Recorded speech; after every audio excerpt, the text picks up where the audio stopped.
Ever feel like you're talking to a brick wall? Or like you're speaking Swahili and everyone else is speaking Klingon. Exactly.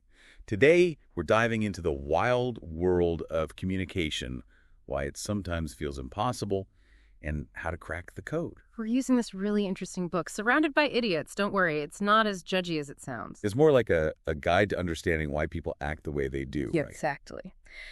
The basic idea is that we all have these dominant behavioral patterns, and they can be grouped into 4 colors: red, yellow, green, and blue. So we're basically assigning everyone a personality color. Sounds a little like those online quizzes, but way more in depth, I'm guessing. Way more.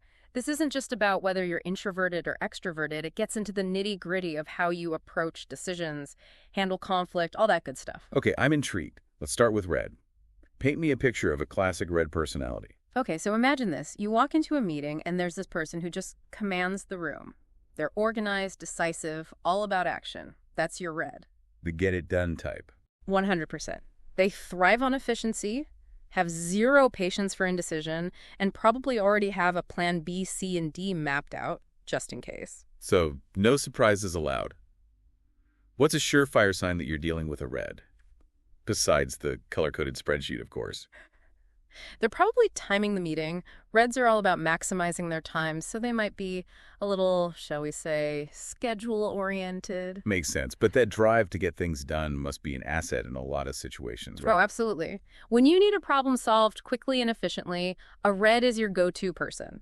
They're natural leaders, great at delegating tasks, and they don't shy away from a challenge. I can see that. Yeah. But all that directness has to have a downside, right? Like maybe they're not the best at reading the room. That's putting it mildly. Reds can be blunt, even a little intimidating, without realizing it. So a red might think they're giving constructive criticism, but it lands like a verbal smackdown. Exactly. They value honesty and efficiency above all else, so sometimes those softer skills fall by the wayside. Okay, noted. Tread lightly when giving a red feedback, unless you're ready for a battle. So if reds are all about action, what about yellows? Are they the life of the party? 100%. If reds are the ones planning the party, yellows are the ones making sure everyone has a good time. They're all about connection, energy, and enthusiasm. I'm picturing someone who knows everyone's name, loves to chat, and always has the inside scoop. You're getting it. Yellows are natural networkers. They thrive on new ideas, exciting possibilities, and building relationships. They light up a room and can talk to anyone about anything. So they're the social butterflies of the personality world. What kind of strengths do yellows bring to the table, say, in a work setting? They're incredible at building rapport, brainstorming new ideas, and motivating others. They'd be fantastic salespeople, for example, or motivational speakers. Anywhere they can use their natural charisma and communication skills. But with all that outward energy, I'm guessing it might be tough for them to buckle down and focus on the details. You've hit the nail on the head. Yellows might overcommit, jump from one project to the next without finishing anything, or get so caught up in the big picture that they miss crucial details. So a yellow might be the one leading the brainstorming session, but then forgetting to actually book the room or send out the agenda. Sounds about right. They get so caught up in the excitement of it all that those little practicalities might slip through the cracks. Which, hey, sometimes you need that jolt of energy to get things moving, right? Totally. Every team needs a yellow to shake things up and bring the enthusiasm. Okay, so we've tackled the action-oriented reds and the high-energy yellows. What about greens? I'm getting a very zen, calming vibe from this color. You're not wrong. Greens are all about creating harmony and balance. If reds are the storm and yellows are the lightning, greens are the calm after the storm. The peacekeepers of the group. Exactly. They're fantastic listeners, incredibly empathetic and patient. They really want everyone to feel heard and understood. I bet they make amazing friends. What kind of work environments do greens usually thrive in? You'll often find them in roles where they can put those people's skills to good use, like counseling, social work, or human resources. They're also really good at mediating conflicts and finding common ground. So they're the ones you go to when you need a shoulder to cry on or someone to just listen without judgment? Absolutely. But, like all the colors, this desire for harmony can sometimes have its downsides. I was just thinking that. Too much harmony can sometimes mean things get bottled up, right? Exactly. Greens can be so averse to conflict that they end up going along with things they don't actually agree with just to keep the peace. And then that can lead to resentment and frustration down the line, right? Unfortunately, yes. It's that whole squeaky wheel gets the grease thing. Because greens are so non-confrontational, their needs and opinions can sometimes get overlooked. So how do you have a tough conversation with someone who's so conflict avoidant? It definitely takes a delicate touch. You have to create a safe space for them to open up and make it clear that you genuinely value their opinion, even if it's different from yours. And probably lots of reassurance that you're not going to, like, erupt into a volcano if they disagree with you. Exactly. Patience is key with greens. You need to build trust and show them that you're not going to withdraw your support just because they have a different perspective. Okay, so much good stuff to unpack with greens. Last but definitely not least, let's talk about the blues. Are they the ones who are secretly judging our messy desks and unorganized calendars? Well, they might notice. But hey, someone has to be the organized one, right? True. So, what's at the heart of a blue personality? Blues are all about logic, precision, and accuracy. They're the ones who thrive on data, facts, and objective information. Okay, I see a spreadsheet in their future, probably color-coded and organized by font size. You're picking up what I'm putting down. They're all about getting things right, and they approach every task with meticulous attention to detail. So in a work environment, these are the folks who catch every typo, double-check every calculation, and basically save everyone else from making careless mistakes. You got it. They might not be the loudest voices in the room, but they're often the ones quietly keeping everything from falling apart. Unsung heroes of the workplace. Mm-hmm. But I imagine that detail-oriented nature could also be a challenge at times.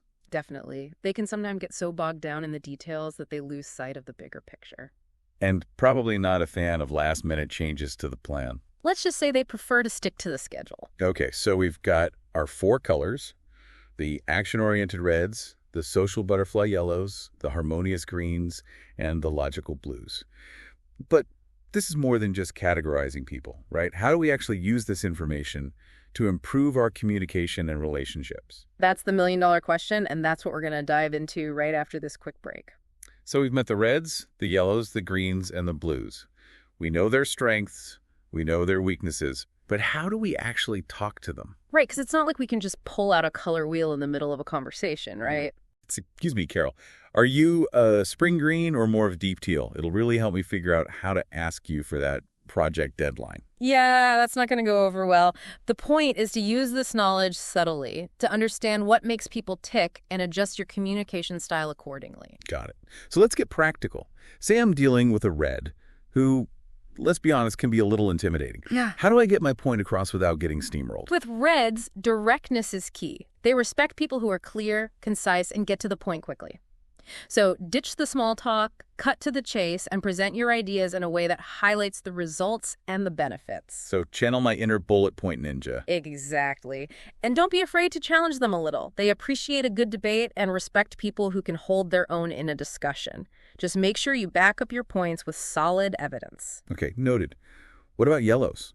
How do you have a productive conversation with someone who thrives on, like, 10 different conversations at once? With yellows, enthusiasm is your best friend. Match their energy, focus on the big picture, and highlight the exciting aspects of what you're discussing. So less focus on the tiny details and more on the wow factor. Exactly. Think big, think bold, think outside the box. And don't be afraid to make it fun. Yellows love a good story, a little humor, something to keep them engaged. Got it. Now, greens, they seem like they'd be the easiest to talk to, but I'm sensing there are some communication landmines there too, right? You're right. Because greens are so averse to conflict, they might agree to things they don't actually want to do just to keep the peace. So you have to be extra careful to make sure they feel safe expressing their true feelings. So how do you get an honest answer from someone who's hardwired to say yes? It's all about building trust and creating a safe space for open communication. Make it clear that you value their opinions, even if they're different from yours. And be patient. It might take them a little longer to open up. Okay, patience is key with greens. What about the blues? How do you communicate effectively with someone who probably already has a spreadsheet outlining the entire conversation? Be prepared.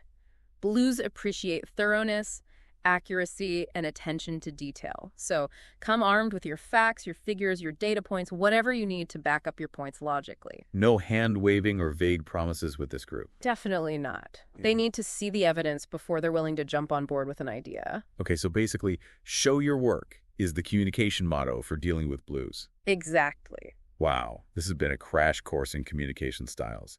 I feel like I have a whole new perspective on why people act the way they do and how to actually connect with them. That's the power of this framework. It gives you a new lens through which to view your interactions and hopefully communicate more effectively with everyone in your life. It's like having a secret decoder ring for human behavior.